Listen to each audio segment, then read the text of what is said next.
Okay, so we are now in our part 3. So another property of fluids is the surface tension.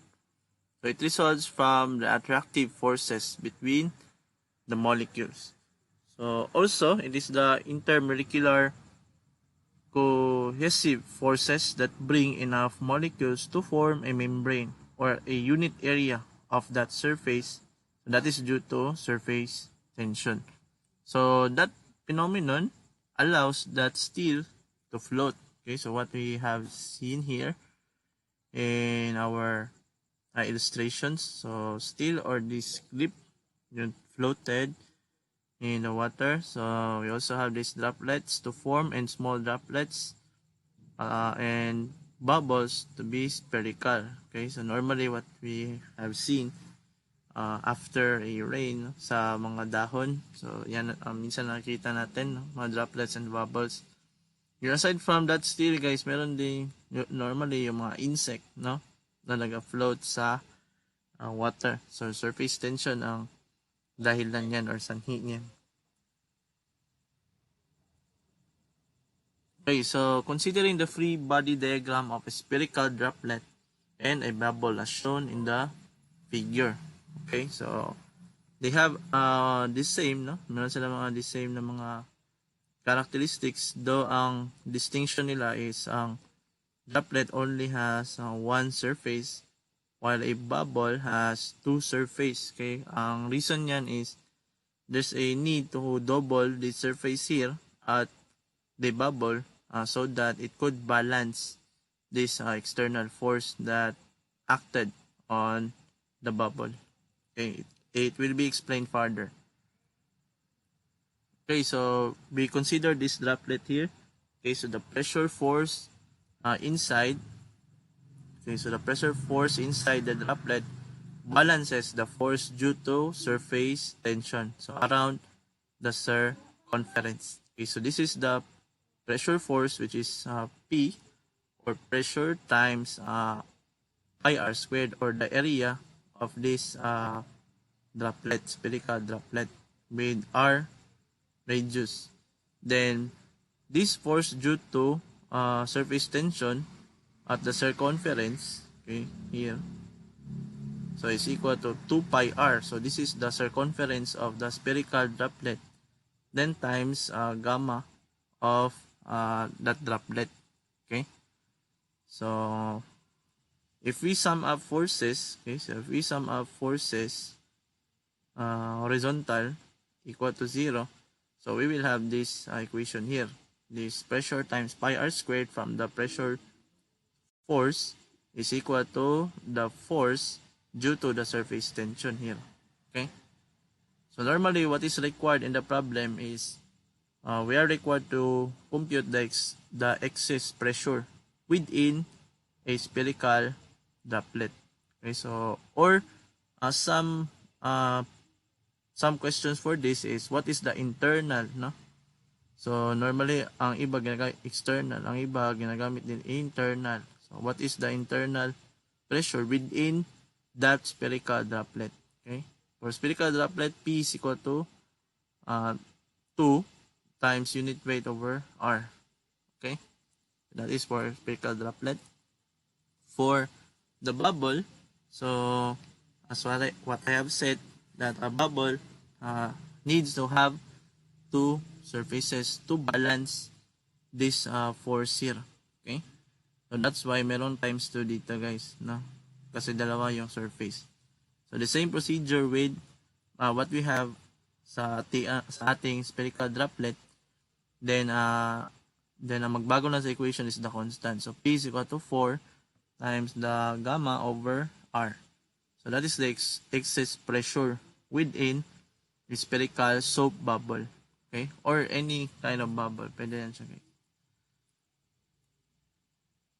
Okay, so this is a second application where surface tension causes an interesting result is in the rise of a liquid in the capillary tube. So the free body diagram of the water in the tube is shown in the figure. Okay, so the rise of liquid in a smooth tube is illustrated here. So this separating surface here is air at the top, then liquid at the bottom. So we have this pressure here or force here. So pi d. So pi d meaning the circumference of your small tube, then times the gamma of water in a certain angle beta. Okay. Then from the intersection between the air and liquid, from the surface, okay, from the water surface of the water, so that is height h. Okay. So W is the weight of water. Okay, so the weight of this water here from the surface to the intersection of air and liquid. Then this diameter of your small tube. Okay, so if we sum up forces on the column of the liquid, it gives, or if we consider summation of forces y or vertical forces, if we have this beta angle here, then the vertical component for that is cosine beta times pi, then gamma, then times d. Okay? Then with respect to the weight. Okay? So this is the vertical force that I'm talking about here. Then equal to the weight. Okay? So this is equal to the unit weight of water. Then times the area of the tube times the height, meaning this is the volume. Okay? That is the volume. So, where the right hand side is the weight. Okay? So, this is equal to the weight. Okay? Ito yung weight. Okay? So, this provides the height the liquid will climb in the tube.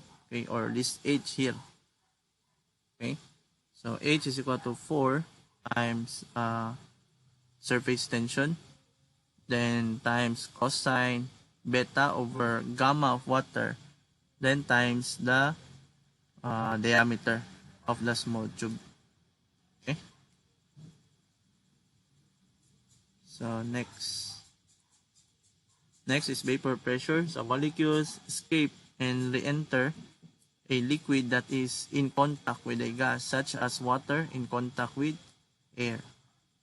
Okay, so it is that pressure that which there is equilibrium between the escaping and re-entering of molecules. So, yan yung definition ng vapor pressure.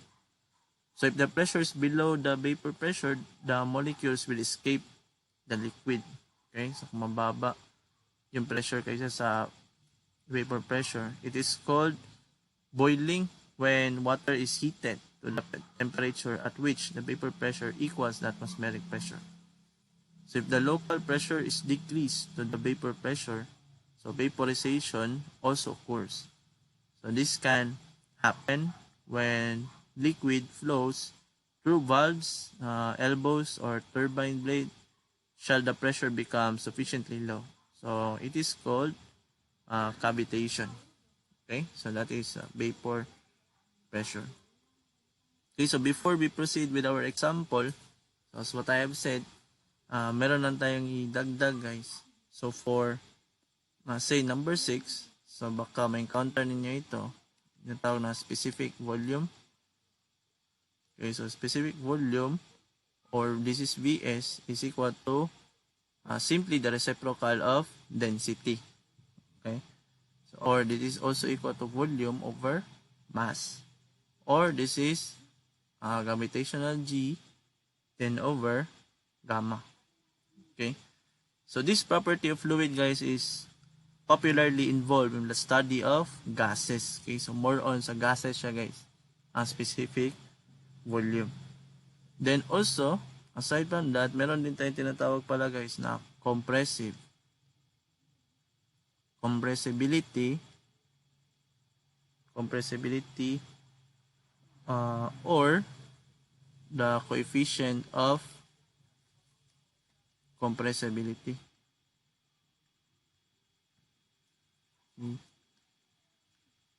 Compressibility. Or that is denoted as beta. Okay, wherein beta is the reciprocal of bulk modulus of elasticity, or 1 over E times B. Okay?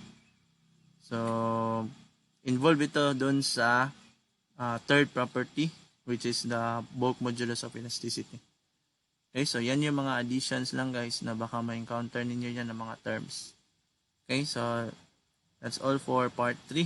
So part 4 will be the examples for the properties of fluid.